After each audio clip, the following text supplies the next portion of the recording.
अस्सलामु अलैकुम वरहमतुल्लाहि वबरकातुह। आप देख रहे हैं न्यूज़ स्पीक। मैं आपका भाई आरिफ रहमान। चैनल को सब्सक्राइब करें, बेल आइकन ऑन पर क्लिक करें ताकि हमारी हर वीडियो सबसे पहले आपको मिल जाया करे।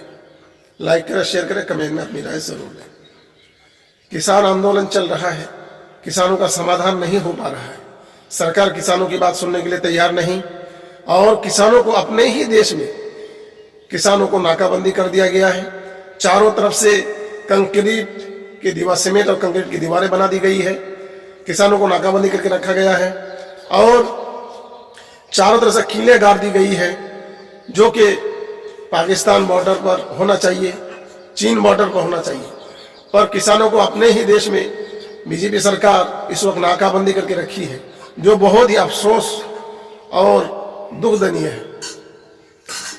तो समाजवादी पार्टी के नेता राम गोपाल यादव राज्यसभा सांसद पार्लियामेंट में बहस करते हुए उन्होंने कहा है कि सरकार अगर किसानों के लिए कानून बनाती है तो किसानों की बात को सुनती क्यों नहीं, जबरदस्ती अपनी बातों को थोपने पर क्यों लगी हुई है। किसानों की बात को सुनती क्यों नहीं है, किसानों की बात को सुनना चाहिए। किसान अपनी बात रखने आए हैं, उनकी बात को सुनकर फिर किसानों के जो मसले हैं उसको हल करना चाहिए। सरकार है तो उनके बातों को सुनने के लिए तैयार नहीं है। जो पाकिस्तानी बॉर्डर पर नहीं व्यवस्था है और जो चीन बॉर्डर पर व्यवस्था नहीं है, इस वक्त भारत ही में भारत के लोगों को ही नाकाबंदी करके रखा गया है और चारों तरफ से कीलें गाड़ दी गई है। ये कैसा तरीका है, ये कैसा ये है, जुल्म अत्याचार हो रहा है किसानों पर। किसानों को अपने ही देश में नाकाबंदी करके रखा गया है। कब तक चलेगा ये सब? ये सरकार कब तक ऐसा करेगी किसानों के साथ? ग्लोबल स्टार रिहाना ने और उपराष्ट्रपति कमला हैरिस ने और विदेश से विशेष लोगों ने किसानों को समर्थन किया और कहा है कि किसानों से बात क्यों नहीं कर रहे हैं सरकार। ऐसे में भारत के गृह मंत्री अमित शाह ने कहा है कि हम सब एकजुट होकर साथ खड़े हैं। गृह मंत्री से मैं कहना चाहूंगा, आप अगर हम सब अगर एकजुट होकर खड़े हैं तो किसान आंदोलन क्यों कर रहे हैं? ये आपने झूठ बोला है, किसानों के साथ खड़े नहीं है। आप किसानों के साथ और भारत के नागरिकों को धोखा दे रहे हैं और विदेशियों का मुंह बंद कर रहे हैं। आप अगर किसानों की बात सुनते तो आज ये आंदोलन इतना लंबा चौड़ा नहीं होता।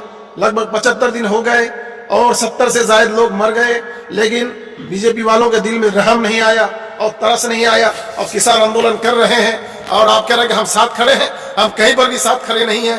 बीजेपी के फैसलों पर बिल्कुल हम साथ नहीं है। बिल्कुल हमारे सोच अलग है, बीजेपी की सोच अलग है। ये कभी एक नहीं हो सकता क्योंकि बीजेपी अखंडता और अकड़ता और एक तरफा फैसला करती है और हम इसके खिलाफ हैं।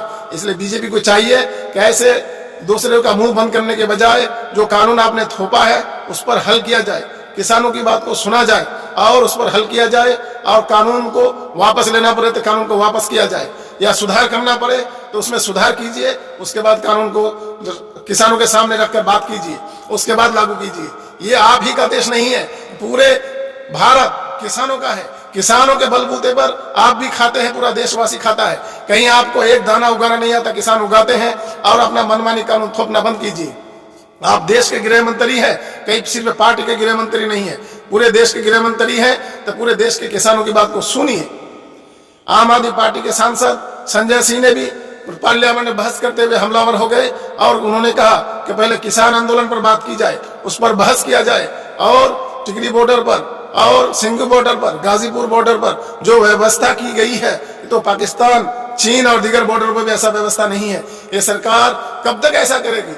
और मालूम ऐसा होता है कि कांग्रेस और बीजेपी का चुपचाप अंदर ही अंदर समझौता हो गया है कि कांग्रेस खुलकर सामने नहीं आ रही है। और पश्चिम बंगाल में इस वक्त जो अंदर ही अंदर घमासान चल रहा है और ममता दीदी को राहत मिली है कि बीजेपी के कुछ नेता जो तृणमूल छोड़कर चले गए थे, इस वक्त वो आदिवासी नेता तृणमूल कांग्रेस में और 2 नेता उनके साथ जो तृणमूल कांग्रेस में वापस आ गए हैं। ये तृणमूल कांग्रेस के लिए एक राहत भरी खबर है। और उसके साथ ही बीजेपी के नेता मुकुल राय, उनके पड़ोसी, उनके रिश्तेदार इस वक्त तृणमूल में शामिल हो गए हैं, जो बहुत ही राहत की खबर है तृणमूल कांग्रेस के लिए। और बहुत जल्द 7-8 दिनों के अंदर विधानसभा इलेक्शन का तारीखों का भी ऐलान होने वाला है, ऐसा ममता दीदी ने कल इशारा दिया है। और बहुत जल्द ऐलान होगा।